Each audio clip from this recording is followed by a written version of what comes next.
იცის საქმიანმა საზოგადოებამ, რომ გასული რამდენიმე წელი საქართველოს ლოგისტიკური სექტორისთვის შესაძლებლობებით ცხადია, ეხლა როგორ შეიძლება ამის გარეშე გამოწვევებითაც იყო ახსოვსი. სექტორზე როგორც გლობალური, გინდა COVID პანდემია, წითელი ზღვის კრიზისი და მრავალი სხვა, ასევე რეგიონში მიმდინარე რუსეთ-უკრაინის ომი ეს ყველაფერი მყისიერად ისახება, სექტორს კი აღნიშნულ ცვლილებებთან ადაპტაცია უწევს. ძალიან მნიშვნელოვანია და საყურადღებო, რომ საქართველოს ლოგისტიკურმა სექტორმა რუსეთ-უკრაინის ომისა და რუსეთისთვის დაწესებული სანქციების ფონზე ცალსახად განიცადა ზრდა.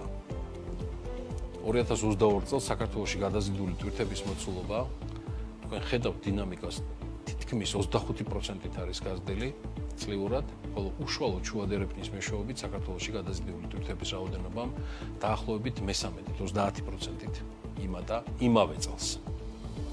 საერთო ჯამში 2021-2024-ის პერიოდები რომ ავიღოთ, საქართველოში გადაზიდული საერთაშორისო ტვირთის საუბარია ექსპორტზე, იმპორტზე და ტრანზიტზე ერთად. მოცულობა არის 6%-ით გაზრდილი და 2020 წელს 31 მილიონი ტონა შეადგინა. მეც არ გავაგრძელებ ყველაფერი დანარჩენისთვის, მარიამ გოიავა, საკონსულტაციო კომპანია სავის მმართველი პარტნიორი გვერდება პირდაპირ ეთერში და მე მასთან ერთად სულ რამდენიმე წუთში წარმოგიდგენ ჩვენ სტუმარს. დილამშვიდობისა. დილამშვიდობისა, გიორგი. მოკლედ ამ თემამ აბსოლუტურად სწორი მონიშნა სავის და პირადად თქვენი მხრიდან გაამართლა.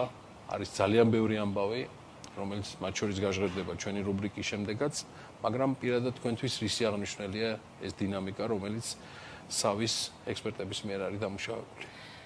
მივესალმები პირველ რიგში ჩვენს მაყურებელს. მიხარია, რომ ეს თემატიკა დროში ესე კარგად დაემთხვა ამდენ საინტერესო ამბავს ლოგისტიკის ინდუსტრიაში, როგორც საერთაშორისო დონეზე და რეგიონალურ დონეზე, ასევე ქვეყნის შიგნით საქართველოში. დინამიკა გვეუბნება იმას, რომ ცალსახად შეგვიძლია ვთქვათ, რომ ბოლო რამდენიმე წელია ვართ ამ დარგის მნიშვნელოვანი განვითარების პროცესში ქვეყანა და ვცდილობთ მაქსიმალურად დავეწიოთ და ფეხი აუდგათ იმ შესაძლებლობას, რაც საქართველოს შუა დერეფნის კიდევ უფრო ყურადღების ცენტრში მოქცევით შეიძლება რომ შეხვდეს. დიახ. ჩვენ ზუსტად გასულ კვირას ვსაუბრობდით შუა დერეფნის პერსპექტივაზე, რაც ძალიან საინტერესო იყო, ამიტომ, როდესაც ვფიქრობდით რა გამოგვეტანა აი ამ მოცულობითი დარგიდან ამ კვირაში, გადავწყვიტეთ, რომ ჩაგვეხედა უშუალოდ საქართველოში ქვეყნის შიგნით რა ხდება ლოგისტიკის სფეროზე, იმიტომ რომ ვიცით შუა დერეფანი უკვე რა არის, ვიცით რომ საქართველოს დიდი როლი აქვს, თუმცა იქნებ საქართველოშიც რაღაც საინტერესო განვითარებები არის და ამ კუთხით პირველ რიგში თვითონ დარგი ტრანსპორტისა და დასაწყობების დარგი 10 მილიარდი უკაცრავად ლარის ბრუნვის ინდუსტრია არის. აქედან კონკრეტულად დასაწყობების მიმართულება არის 50%-მდე, 59.1. ზუსტად რომ ვთქვათ, დანარჩენი ეს არის სახმელეთო, საზღვაო, საჰაერო გადაზიდვები და საკურიერო მომსახურებები. ყველა ერთად შეადგენს დანარჩენ 50%-ს უხეშად რომ ვთქვათ. ამიტომ ძალიან საინტერესოა უშუალოდ დასაწყობების დარგში დღეს საქართველოში რა ხდება, რაც ბრუნვის სახით აგენერირებს 5 მილიარდი ლარის მოცულობას წლის საშუალო წლის ფარგლებში, ამიტომ გადავწყვიტეთ, რომ მოგვეწვია ამ მიმართულებაში ძალიან გამოცდილი ექსპერტს, რომ ვამბობ ხოლმე შემდგომ ეუხერხულებათ, ამიტომ დავარქვათ, მოდი მაინც ვთქვათ ექსპერტი, მერაბ ჟღენტი, დიპლომატ ჯორჯიას ბიზნეს განვითარების მენეჯერი. მოგესალმები, მერაბ. დილამშვიდობისა. გამარჯობა. დილამშვიდობით თქვენ მოგესალმებით პირველ რიგში თქვენს მაყურებელს და ძალიან დიდი მადლობა იმისთვის, რომ დღეს შეგვიძლია რომ ერთად ვისაუბროთ ესე ძალიან მნიშვნელოვან თემაზე. მერაბ, მოდი დავიწყოთ ესეთი კითხვით. ბევრჯერ გვესმის ხოლმე ეს ტერმინი TPL-ი ან 3PL-საც ეძახიან ხოლმე, ხო? რა არის ეს, რომ განვუმარტოთ ჩვენ საქმიან მაყურებელს და რატომ ხდება ეს ტერმინი და ეს მომსახურება დღითი დღე უფრო და უფრო მნიშვნელოვანი და აქტუალური? პატარა შესავალი გავაკეთო 3PL-ი, third party logistics, ძალიან ძველი არის უკვე ეს წამყვან ქვეყნებში, გამოცდილი და ასე შემდეგ. საქართველოში ძალიან საწყის ეტაპს გადის ახლა ამ შემთხვევაში, რომელიც ეკონომიკის, ლოგისტიკის შესაბამისად მგონია, რომ ძალიან მნიშვნელოვანი ნაწილია, რომელიც თავისთავად ძალიან მარტივ რამეს გულისხმობს. ეს არის რომ ლოგისტიკური ოპერაციები გავიტანოთ ჩვენი კომპანიებიდან ცალკე აუთსორსზე, სადაც ჩავაბარებთ ამ ოპერაციას და მოგვემსახურებიან როგორც ტრანსპორტირებით, შენახვით და მიწოდებით ამა თუ იმ ლოკაციაზე. მარტივად რომ ვთქვათ, ეგ არის. TPL-ს აქვს თავის განვითარება, 1 PL, 2 PL, 3, 4 და 5. ერთი და ორის მაგალითები ჩვენ ძალიან ბევრი გვაქვს ეს რომ მე ვაწარმოებ პროდუქტს და მე თვითონ მიმაგ ან შემომაგ და მე თვითონ ვარიგებ არის მეორე რომ ვთქვათ ვარ ამ ლოგისტიკურ ოპერაციებში და ვიყენებ სატრანსპორტო საშუალებას აუთსორსზე 3PL არის როცა თრიანი ლოგისტიკა გამაქვს გარეთ და 4PL უკვე არის რომ ჩართული ვარ პლენინგში ასე ვთქვათ მოთხოვნის ანალიზში და 5 არის უკვე რომ აი სოფტებით ინტეგრაცია მიდის რომ ეს პროცესები თვითონ არ გაიჭედოს ესეთი მათემატიკურად რო ავხსნათ ასე ვთქვათ ეს არის 3PL ან სანამ ჩვენ 3PL-ზე საუბრობდით 5PL-იც გამოსულა და უკვე აქტიური გამხდარა. ძალიან აქტიურია წამყვანი. შვენიერი. შეიძლება 5G-ს და ეგეთ მიმართულებებს გავუსროთ. 5G-ზე საუბრისას საქართველოში და მსოფლიოს სხვადასხვა ქვეყნებში დაახლოებით თვენახევრის წინ, 2 თვის წინ ამოგვივარდა ინფორმაცია 10G-სთან დაკავშირებით. ჩინეთის ერთ-ერთ ქალაქში ტესტავენ და ეთყობა ისე ჩქარობენ რომ ეს ინფორმაციაც გამოვიდა, ანუ გადაახდნენ მარიამ ყველაფერს. პირდაპირ 10G-ზე გადავიდა. შვენიერი. მერაბ, ჩვენ ზუსტად გასულ წელს ძალიან აქტიურად ერთად საუბრობდით თქვენს ნაშრომზე, კვლევაზე, რომელიც ძალიან ბევრი საინტერესო მიგნებებით არის სავსე. ამ თქვენი კვლევიდან და დაკვირვებებიდან გამომდინარე, გთხოვთ გაგვიზიაროთ ის მიგნებები, სადაც დღეს ლოგისტიკის სექტორი საქართველოში იმყოფება. განსაკუთრებით საინტერესო არის ტენდენცია, რამდენად თბილისის გარდა რეგიონებში დაიწყო ამ დარგმა განვითარება. კი ბატონო, სიამოვნებით. ცოტა შორიდა რომ დავიწყო, მაგრამ ჩქარ-ჩქარა რომ ვთქვათ, თქვენი წინა გადაცემა, რასაც მოიცავდა, ძალიან საინტერესო იყო ჩვენი პერსპექტივა საერთაშორისო ასპარეზზე და როგორც შუა კორიდორი და ასე შემდეგ. 3PL სერვისები და სხვადასხვა ლოგისტიკური სერვისების განვითარება იმდენად მნიშვნელოვანია, აი უტრირებულად რო ვთქვა, მაგალითად როგორც მე ვფიქრობ, ეს არის რომ ამ დერეფანში შექმნა სასტუმრო და არ გქონდეს, ვთქვათ, სარესტორნო ბიზნესი იმისთვის, რომ სრული მომსახურება შესთავაზო ამ სფეროში სხვადასხვა პოტენციალურ მომხმარებელს. ამიტომ 3PL ქვაკუთხედი ამ ყველაფერს და მე მაინტერესებდა, რამდენად იყო საქართველოს მზად იმისთვის, რომ უბრალოდ ადგილობრივი მოთხოვნა რამდენად იყო იმდენად დიდი რომ ცალკე არსებული კომპანია შეძლებოდა თქვათ ოპერირება და რა იყო მისი პერსპექტივა ასე ვთქვათ საერთაშორისო ტვირთებისთვის. ლოგისტიკის ასოციაციამ გოგადო ბორჯგინძემ ჩაატარა 2017 წელს დაკვეთით ეს კვლევა და გარკვეულწილად განახლებული უკვე გავაკეთე მე 24 წელს და ძალიან კარგი ტენდენციები დავიჭირე ასე ვთქვათ რა როცა პირველ ეტაპზე ველაპარაკებოდით ვთქვათ მომხარებლებს რომ რა იყო TPL ამას უხსნიდით და ვაწვდით ინფორმაციას დღეს უკვე ჩემს კვლევაში გამოვკითხე სადაც 45 ასე ვთქვათ პოტენციური კლიენტი სხვადასხვა ინდუსტრიიდან ამ მომსახურების პოტენციური დამკვეთი ხო ამას ვეძახით კი აი მე მაინტერესებდა რამდენად იყო საქართველოს ბაზარი მზად ამ პროდუქტებისთვის ადგილობრივი შიდა ნაწილი კი ბატონო მაგრამ დღეს უკვე აღმოჩნდა რომ და როცა ვაცნობდით ვთქვათ 2017 წელს ბაზარს აიღო TPL როცა გაიგებდნენ მე რესვავდნენ რომ ეს გამიაფებს ოპერაციას და დღეს უკვე მთავარი იდეა იყო რომ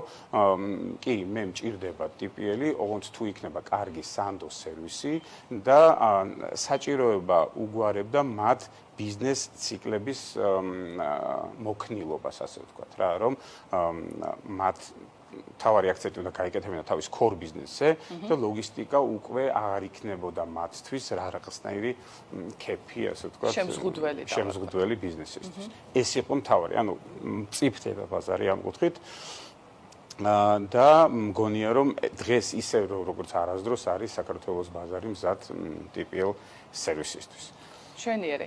რაც შეეხება რეგიონებში ინტერესს სასაწყობო მეურნეობის განვითარების კუთხით, ჩვენ ვხედავთ, რომ დღეს მიუხედავად იმისა, რომ საკმაოდ ბევრი ოდენობის კომპანია არის რეგისტრირებული ამ სფეროში, მხოლოდ 0.1% რეგისტრირებული კომპანიების, ეს არის სულ 40-მდე კომპანია არის მსხვილი.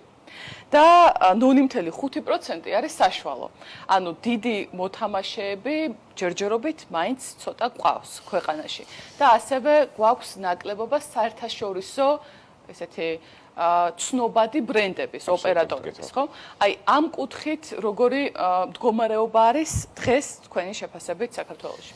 ცოტა სიცხადე რო შემოვიტანო ამ სფეროში. თქვენ რასაც ბრძანებთ ახლა, ეს არის ლოგისტიკური, ასე ვთქვათ, ინფრასტრუქტურების ერთობლიობა, მაგრამ ამას არაფერი არ აქვს საერთო კლასიკურ TPL სერვისების განვითარებასთან. ანუ დღეს რომ მიხვიდეთ ნებისმიერ ამ სასაწყობო მეურნეობაში, ვერ მიიღებთ ვერსად სრულყოფილ, ასე ვთქვათ, TPL სერვისს, რომელშიც არის ვთქვათ, ასე ჰენდლინგი და ასე შემდეგ ამ ტერმინებს ახლა არ გამოვიყენებ, იმიტომ რომ უბრალოდ ქართული შესატყვისებიც ძალიან ცოტა არსებობს სამწუხაროდ, თუმცა ამ პროდუქტების მიღება, დამუშავება, დამისამართება, ავტომატური მერე პიკინგი, ანუ აკრეფა, მერე ამისი დახარისხება, მიწოდება და ასე შემდეგ, ერთიანი შეკრული კომპლექსი არც ერთ კომპანიას არ აქვს კომპლექსური პროდუქტი, ასე ვთქვათ რა. ეს გამოუვლინა თქვენმა კვლევამ, ხო? ეს გამოუვლინა ჩემმა კვლევამ და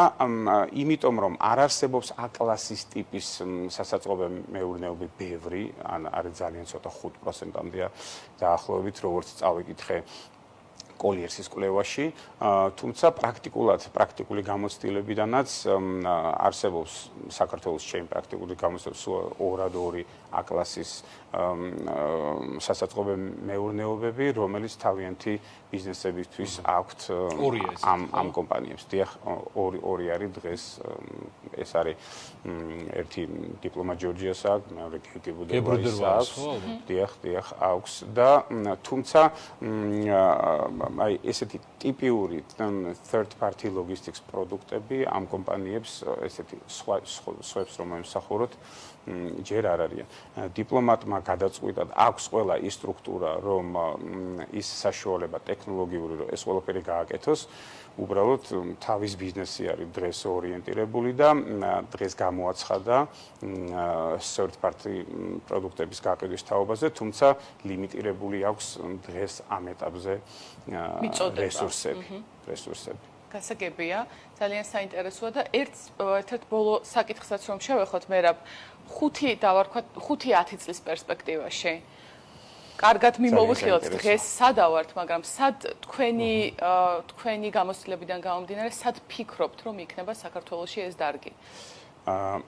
ჩემი აზრით, თავისთავად განვითარდება ეს დარგი, იმიტომ რომ ძალიან ბევრი, თქვათ, დადებით კონტექსტში წნეხი არის ამის მიმართულებით, იმიტომ რომ ძალიან დიდ ბიზნესს საქართველოში აქვს შეზღუდვა სეზონურობიდან გამომდინარე და ასე შემდეგ, რომელთაც შეუძლიათ რომ სულად ხარჯი გადაიტანონ ის ფიქსირებული ხარჯები, იმიტომ რომ როცა ზრდი შენს ბიზნესს და კორ ბიზნესს, ასე ვთქვათ, აწვევი, ჟარგონულად რო ვილაპარაკოთ, თავისთავად გიხდება ლოგისტიკის განვითარება, რომელიც ცალკე ბიზნესია, ცალკე ინდუსტრია და ცალკე მიმართულებაა. შესაბამისად, გიწევს რომ მოძებნო ეს ადამიანები, ჯგუფი თუ კომპანია რომ გააკეთებინო ეს ყველაფერი. მეორე ტრიგერი ამისი ვიტყოდი რომ არის სხვადასხვა რეგულაციები, დღეს მოიხსენებათ FMCG-ში არის რეგულაციები სატრანსპორტო მიმართულებით, სადაც კონსოლიდაცია აუცილებელია. აგრეთვე არ შემიძლია არ აღვნიშნო სოფლის მეურნეობის პროდუქტების თქვათ ლოგისტიკის პრობლემა რა. დღეს გლეხი კი მოიყვანს, აკეთებს, სხვადასხვა პროექტებიც არსებობს ამისი, მაგრამ ხშირ შემთხვევაში ულპებად საქონელი, იმიტომ რომ არ ხდება მიწოდების ჯაჭვის გამართვა, სამაციურე თუ არასამაციურე, ორივე მიმართულებით არის კლიენტი ჩადის, ყიდულოს მოაქვს, მაგრამ რომ შეინახოს, ოპერირება გააკეთოს და ამ შემდეგ ამის ფუფუნება მას არ აქვს და ესეც აუცილებლად იქნება ერთ-ერთი ქვაკუთხედი ამ ბიზნესისთვის. ასევე არის საკვები ობიექტებისთვის საერთაშორისო ბრენდები უკვე ლიცენზიას ფრანჩაიზს არ გაძლევს იქამდე სანამ არ მიუტანოს შენი ოპერაციები ხდება მაღალ დონეზე დაცულად, ამიტომ ვიცით რომ McDonald's-მა გლობალური კონტრაქტორი შემოიყვანა ლოგისტიკური კომპანია საქართველოში, რომელიც მხოლოდ McDonald's ემსახურება ამ წუთში და სხვა სერვისებს არ შევძლებთ, იმიტომ რომ ჯერჯერობით საქართველოს ბაზარი პატარაა. ამიტომ ეს ფაქტორები, შიდა ფაქტორები აუცილებლად უბიძგებენ ამას, რომ განვითარდეს ამ მმართველობა.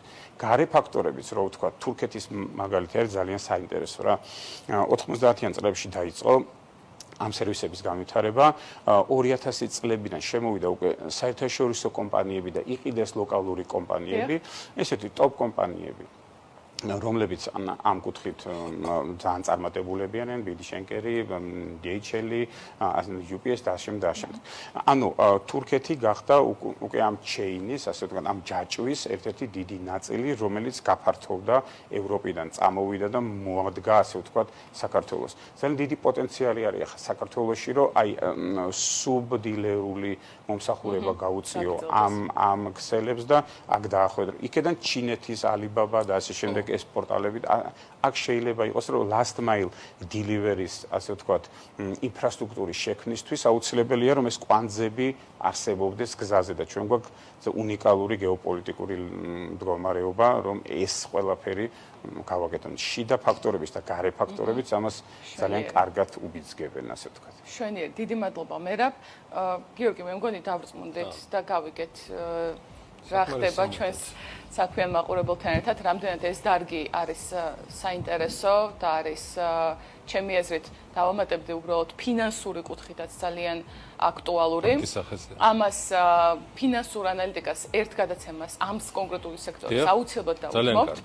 მაგრამ შეჯამების სახით მინდა ვთქვა ის, რომ გრძელდება აქტიურად ინვესტიციები ფიქსირებულ აქტივებში, საშუალო წლიური ბოლო 5 წლის გვაქვს 19%-მდე, 18.7% ზრდა ყოველწლიურად, რეკორდული ქონდა 2021 წელს 1.2 მილიარდი ლარი, 2023 წელს 853 მილიონი ლარი, უშუალოდ ამ კონკრეტულ დარგში ინვესტიციები ფიქსირებულ აქტივებში და აქვე უნდა აღინიშნოს ერთი რამ, რომ უშუალოდ პირდაპირი უცხოური ინვესტიციებიც ლოგისტიკის მიმართულებით ბოლო 5 წლის განმავლობაში ყოველწლიურად საშუალოდ 10%-ით იზრდება.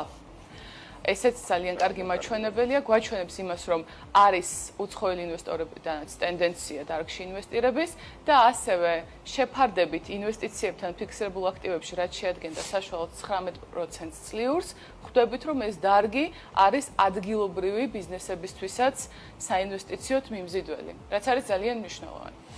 მადლობა, რომ საშუალება მიეცა საქმიან საზოგადოებას. მერაბჟღენტი უკვე ეს საჯარო სივრცეშიც გაეცნო. მადლობა მობრძანებისთვის. მარიამ ქოიავა, სავის მმართველი პარტნიორი და მერაბჟღენტი, დიპლომატ ჯორჯიას ბიზნესის განვითარების მენეჯერი.